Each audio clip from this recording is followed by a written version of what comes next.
semua, apa kabar? Saatnya Anda menyimak berita Papua bersama saya Juliana Paisei. Sejumlah berita menarik telah kami hadirkan untuk Anda dan berikut 3 berita utama hari ini.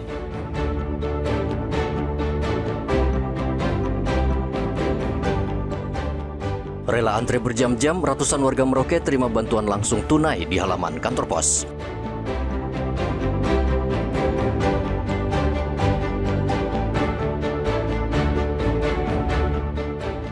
Inspeksi harga di sejumlah pasar, Wakil Wali Kota Jayapura temukan kenaikan harga bawang dan cabai.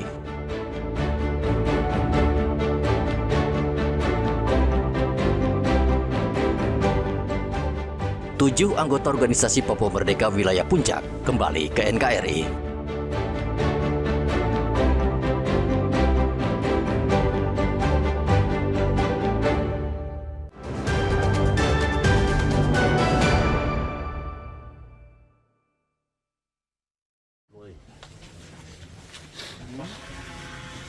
Tujuh anggota organisasi Papua Merdeka Wilayah Sinak, Kabupaten Puncak, Provinsi Papua Tengah, menyerahkan diri dan menyatakan ikrar setia kepada Negara Kesatuan Republik Indonesia. Di hadapan aparat keamanan dan tokoh masyarakat, ketujuh anggota OPM tersebut secara bergantian mencium sangsaka merah putih sebagai simbol kembalinya loyalitas kepada negara. Tak hanya menyampaikan ikrar setia, mereka juga menyerahkan atribut organisasi serta satu pucuk senjata api kepada Satgas Yonif 142 Ksatria Jaya, tepat di halaman markas Satgas Yonif 142 Ksatria Jaya pada hari Sabtu.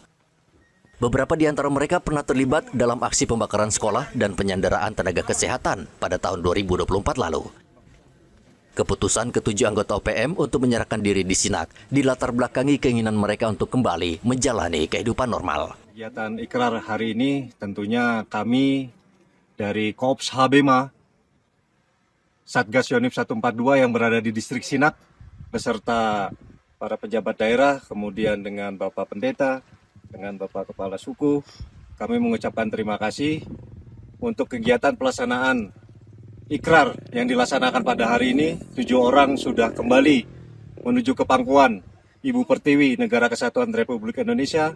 Tentunya besar harapan kami secara bersama-sama di distrik Sinak ini untuk memajukan Papua, khususnya di wilayah distrik Sinak, sehingga bisa mencapai Indonesia maju, Indonesia jaya, dan Indonesia emas ke depannya. Usai pembacaan ikrar setia, TNI menyerahkan sembako kepada ketujuh mantan anggota OPM tersebut sebagai bentuk dukungan nyata untuk membantu pemulihan ekonomi dan kehidupan keluarga mereka. Momentum kembalinya 7 anggota OPM ke pangkuan Ibu Pertiwi diharapkan dapat menjadi contoh dan membawa dampak positif bagi anggota lainnya untuk turut kembali dan berpartisipasi dalam pembangunan Kabupaten Puncak. Langkah ini juga diharapkan menjadi sinyal positif bagi upaya percepatan pembangunan serta terwujudnya perdamaian berkelanjutan di wilayah rawan konflik di tanah Papua. Arthur dan Riantonai melaporkan dari Puncak, Papua Tengah.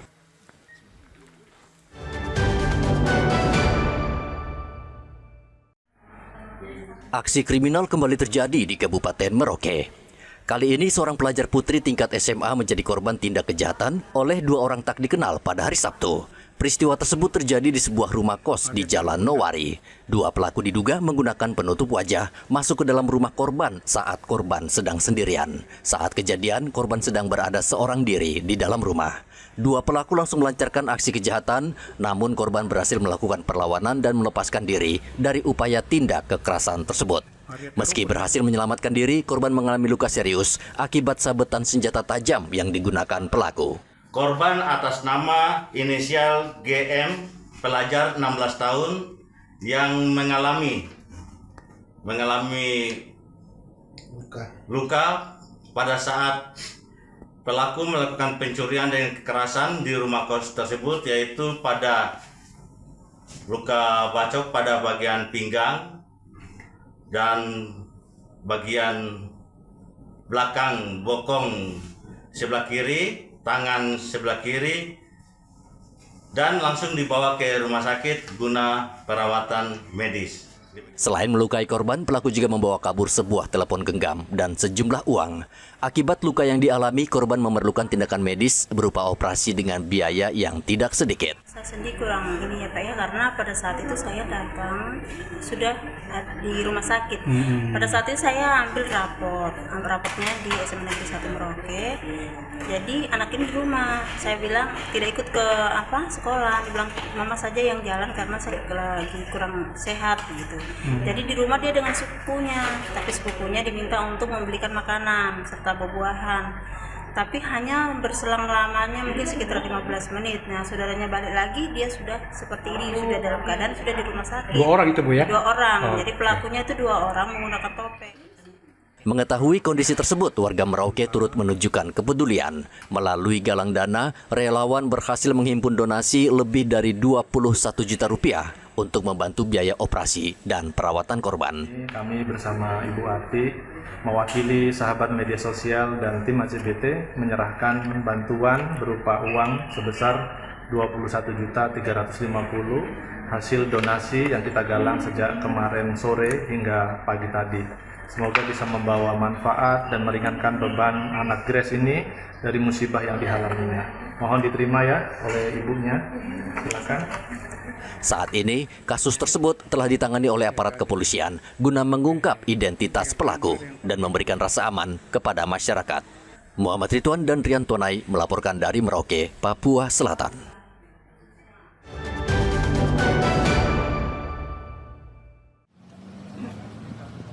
Menjelang perayaan Natal tahun 2025 dan Tahun Baru 2026, Kepolisian Daerah Papua resmi menggelar Operasi Lilin Kartens. Sebanyak 2.150 personel gabungan disiagakan untuk memastikan keamanan dan ketertiban masyarakat di bumi Cendrawasih.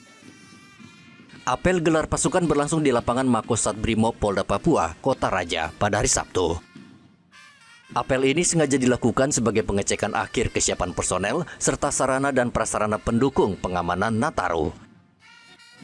Operasi Lilin Kartens akan berlangsung selama 12 hari dan difokuskan pada 45 pos pengamanan dan pos pelayanan.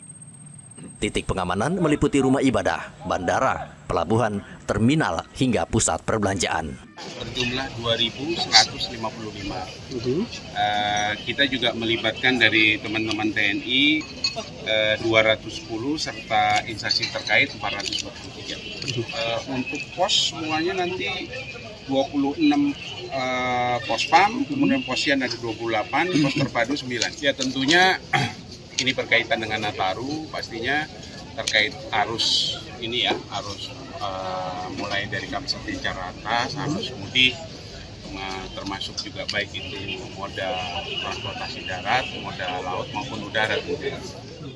Sementara itu di Timika, Papua Tengah, apel pengamanan Natal dan Tahun Baru juga digelar serentak.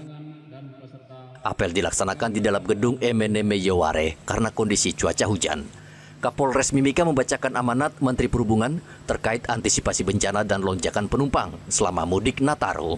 Untuk pengamanan Nataru di Timika, lebih dari 600 personel gabungan dilibatkan, terdiri dari TNI, Polri, Basarnas, Dinas Perhubungan, Satpol PP, serta organisasi masyarakat.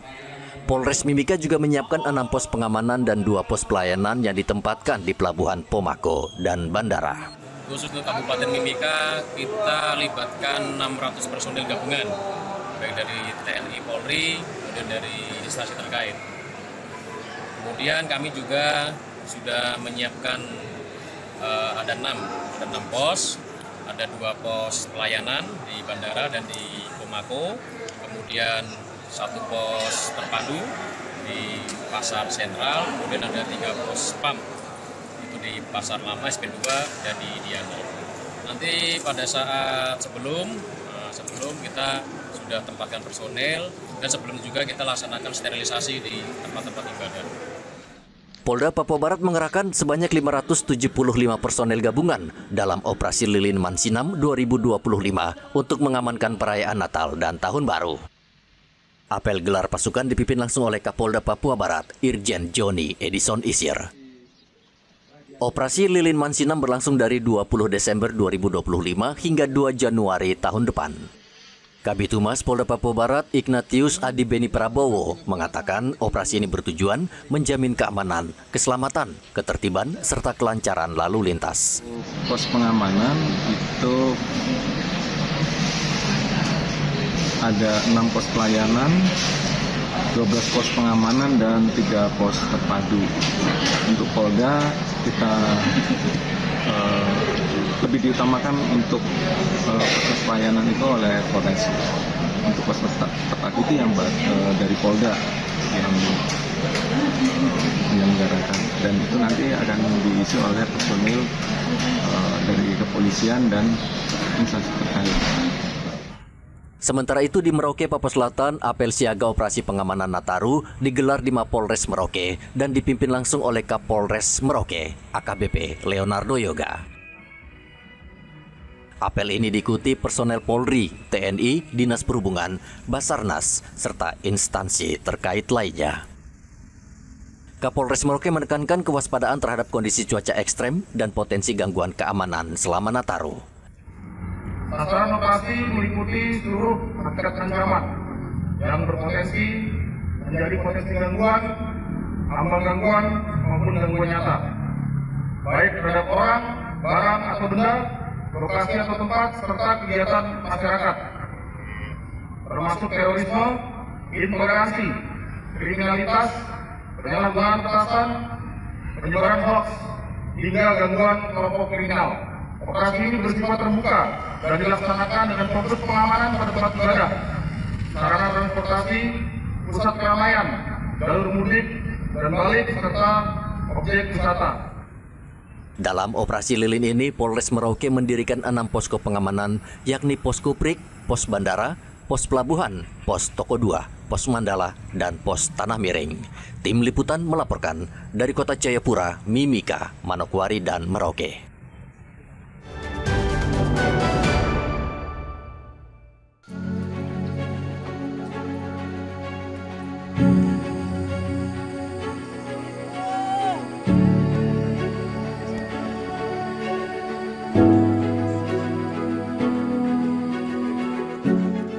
Komunitas medis Papua Tanpa Batas turun langsung menjangkau wilayah yang selama ini luput dari layanan kesehatan. Kali ini pelayanan kesehatan dilakukan di wilayah terpencil, yaitu di Kampung Omon, Distrik Gresi Selatan, Kabupaten Jayapura.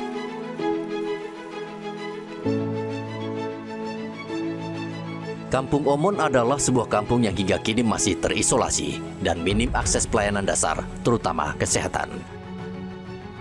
Minimnya infrastruktur dan sulitnya akses transportasi membuat warga kerap menghadapi kondisi darurat tanpa pertolongan medis. Saat sakit atau dalam kondisi gawat darurat, warga di kampung ini harus bertaruh dengan jarak, waktu, bahkan nyawa. Secara geografis, jarak Kampung Omon ke pusat distrik Gresi Selatan hanya sekitar 17 hingga 18 km. Namun tanpa akses jalan darat, perjalanan hanya dapat ditempuh dengan berjalan kaki selama 7 hingga 8 jam. Medan berat, jalan berlumpur, serta 3 sungai besar dengan arus tak menentu harus dilalui. Kondisi ini membuat mobilitas tenaga kesehatan dan distribusi obat-obatan nyaris tidak dapat dilakukan secara rutin.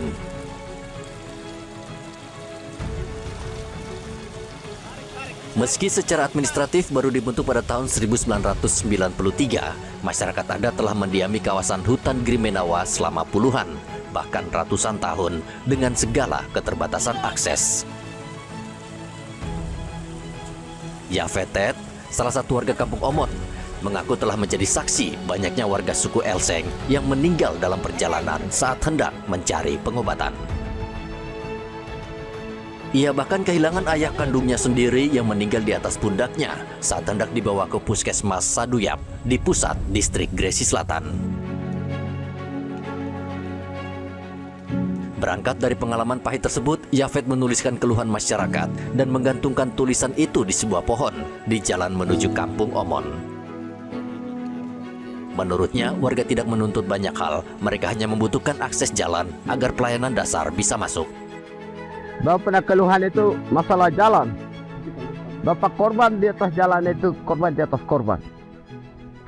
Pikul di atas pikulan, Bapak pikul. Maka Bapak punya keluhan itu yang Bapak ada tulis, ada kastingan di jalan. Dengan tujuan Bapak, anak-anak datang, orang bisa lihat. Ini keluhan Bapak. Maka itu yang Bapak tulis. Nah, keluhan itu yang saya akan sampaikan. Karena kami di sini itu yang selalu yang kami alami. Tidak ada jalan. Itu yang terutama. Koordinator Pelayanan Komunitas Medis Papua Tanpa Batas, Dr. Rafael Morin, menjelaskan pendampingan kesehatan kepada masyarakat suku Elseng telah dimulai sejak tahun 2021. Pada tahap awal, pelayanan belum dapat menjangkau Kampung Omon dan hanya dilakukan di Kampung Bangai, pusat distrik Gresi Selatan, tempat warga turun untuk berobat.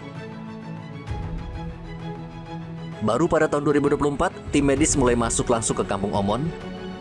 Hingga kini pelayanan telah dilakukan sebanyak 6 kali. Menurut Rafael, Kampung Omon merupakan salah satu titik pelayanan terjauh dan tersulit yang pernah dijangkau timnya dengan perjalanan kaki sejauh 18 km melintasi hutan dan medan berlumpur.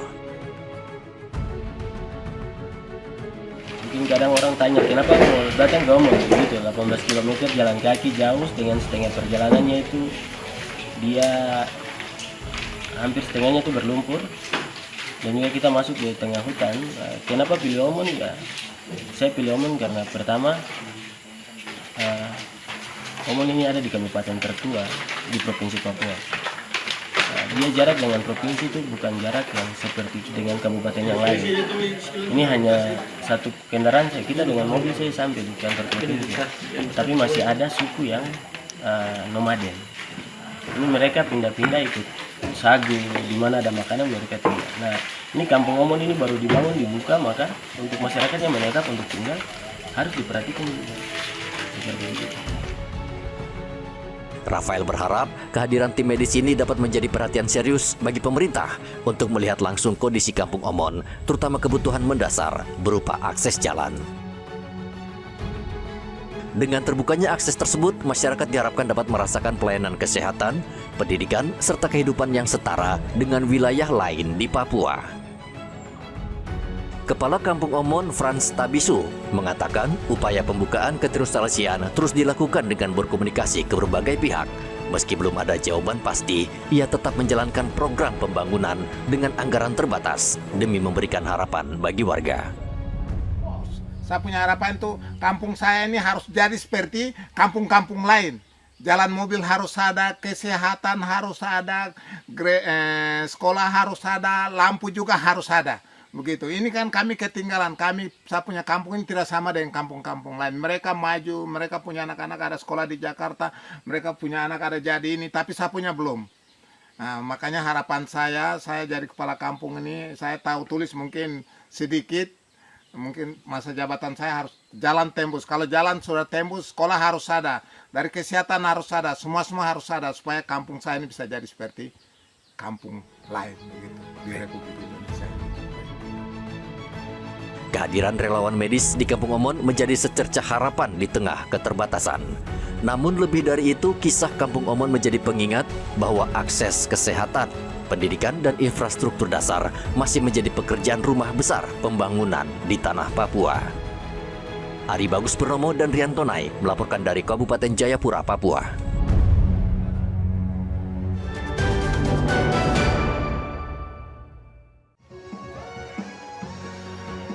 Untuk menekan laju inflasi serta menjaga stabilitas harga bahan pokok di pasaran, pemerintah daerah Kabupaten Mimika menggelar pasar murah menjelang Hari Raya Natal 2025 dan Tahun Baru 2026. Pasar murah digelar di lapangan X Pasar Lama Timika pada hari Sabtu. Pasar murah ini digelar untuk membantu masyarakat, khususnya kalangan ekonomi menengah ke bawah agar dapat memenuhi kebutuhan bahan pokok. Sejumlah bahan pokok dijual dengan harga yang jauh lebih murah dibandingkan harga pasaran. Di pasar murah ini, warga membeli telur ayam dengan harga Rp55.000 per rak, bawang putih Rp40.000 per kilogram, bawang merah Rp45.000 per kilogram, serta minyak goreng Rp15.000 per liter. Antusiasme warga terlihat tinggi. Sejak pagi, masyarakat membadati lokasi pasar murah dan sejumlah komoditas terjual habis di borong warga. Dalam tahun 2025 ini sekitar 35 sampai 40 kali kami pakai PM. Nah, ini yang terakhir ini ada di 2 tempat, di Gereja Kendi, Patra, dan di Pasar Lama. GPM terakhir ini kan pas di bulan Desember, bertepatan dengan hari Natal dan Tahun Baru. Jadi untuk menjelang Natal dan Tahun Baru sekaligus kami menjaga inflasi ini tetap stabil. Inflasi kita ini kan sekarang ada di bawang merah dengan rica yang kecil itu, rica cabai rawit, rica itu. Jadi itu yang kami jaga. Warga senang dan sangat terbantu dengan adanya pasar murah karena harga bahan pokok jauh lebih terjangkau. Sangat membantu kan. Masyarakat sehingga terjangkau, murah dan sampaikan terima kasih pada siapa yang datang luar biasa. Kalian dengan sukacita luar biasa sehingga semua terlayani. Jadi antrian juga tidak keributan, terus petugas juga lain dengan ramah, semuanya luar biasa. Dan dari awal sampai saat ini saya masih kawal lihat untuk pantau supaya tidak terjadi kesulitan luar biasa dan seperti aman dan lancar. Pemerintah daerah Kabupaten Mimika berencana akan terus menggelar pasar murah hingga menjelang Hari Raya, mengingat biasanya terjadi kenaikan harga bahan pokok saat mendekati perayaan Natal dan Tahun Baru. Langkah ini diharapkan dapat menekan laju inflasi serta menjaga daya beli masyarakat di Kabupaten Mimika. Igobat Momolin dan Riantonai melaporkan dari Mimika, Papua Tengah.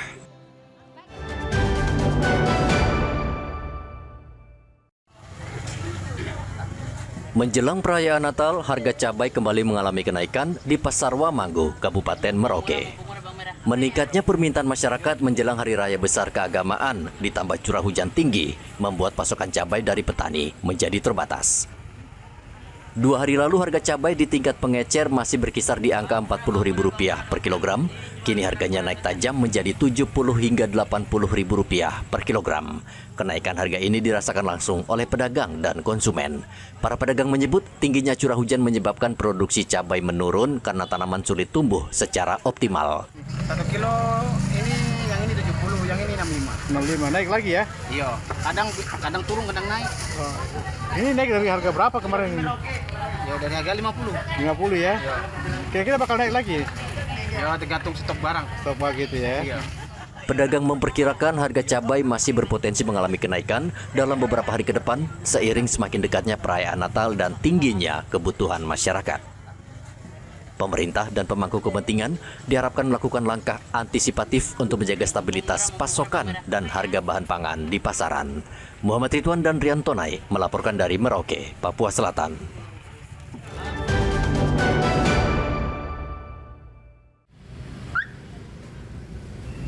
Tim Pengendali Inflasi Daerah atau TPID Kota Jayapura melakukan inspeksi mendadak di sejumlah pasar tradisional dan modern di Kota Jayapura, Papua. Sidak ini bertujuan untuk memantau ketersediaan stok serta stabilitas harga bahan pangan pokok menjelang perayaan Natal. TPID menemukan adanya kenaikan harga pada 2 komoditas yaitu bawang merah dan cabai rawit. Harga bawang merah yang sebelumnya dijual Rp65.000 per kilogram, kini naik menjadi Rp80.000 per kilogram. Sedangkan cabai rawit mengalami kenaikan dari Rp60.000 menjadi Rp80.000 per kilogram.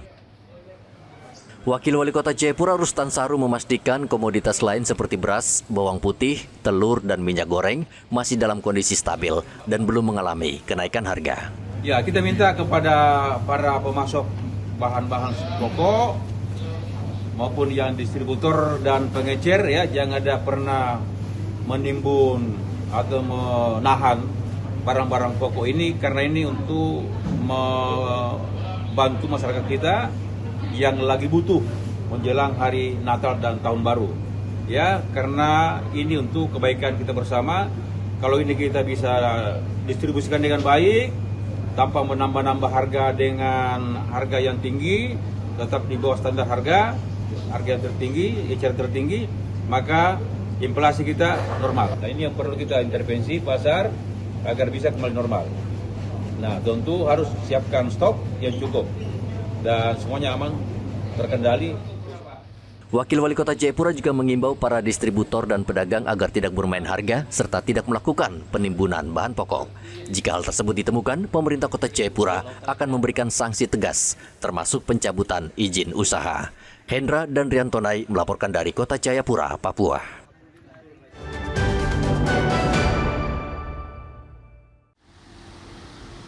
Menjelang perayaan Natal tahun 2025 dan Tahun Baru 2026, tokoh agama di Papua mengimbau seluruh masyarakat bersama-sama menjaga keamanan dan ketertiban. Tokoh agama Papua Pendeta Beni Giai menekankan perayaan Natal dan Tahun Baru seharusnya dirayakan dengan kesederhanaan serta diisi kegiatan positif yang mencerminkan nilai kasih, persaudaraan, dan keimanan. Ia juga mengajak masyarakat Papua untuk menunjukkan empati dan solidaritas kepada saudara-saudara di wilayah lain di Indonesia, khususnya masyarakat di Pulau Sumatera yang saat ini sedang mengalami bencana alam. Jadi saya dari ketua sendiri itu, saya selalu bicara dengan anak-anak. Jangan kita diberikan anak pun masa depan yang tidak orang baik. Jadi semoga perayaan Natal ini dengan pesan-pesan yang baik tadi kita kasih pelajaran atau arahan konkret kepada anak-anak kita yang kita di Papua. Mereka jadi inti ke depan. Mereka seperti apa yang kita sebutkan. Sementara itu, Ketua Barisan Merah Putih Kota Jayapura Niko Mauri mengapresiasi peran polisi yang terus menjaga Papua. Tokoh masyarakat Papua menilai Papua hingga saat ini aman dan damai dan berharap hingga tahun baru nanti situasi ini masih terus terjaga. Menegakkan hukum yang berlaku di tanah ini untuk membangun jati diri sebagai anak bangsa, menjaga kebersamaan dengan masyarakat Papua, sehingga masyarakat Papua bisa menikmati tanggal 1 Desember yang mengantarkan kita untuk menuju Natal dan Tahun Baru dan mengakhiri tahun ini dengan baik. Kami yakin dan percaya segala sesuatu yang kita bekerja mengandalkan Tuhan, segala sesuatu Tuhan akan memberikan kenyamanan, kedamaian kepada kita semua sebagai anak bangsa dari Sabang sampai Merauke. Niko Mauri juga mengajak seluruh elemen masyarakat Papua untuk turut berperan aktif menjaga kerukunan dan mendukung upaya pengamanan yang dilakukan oleh pemerintah dan aparat keamanan. Arthur dan Riantonai melaporkan dari Kota Jayapura, Papua.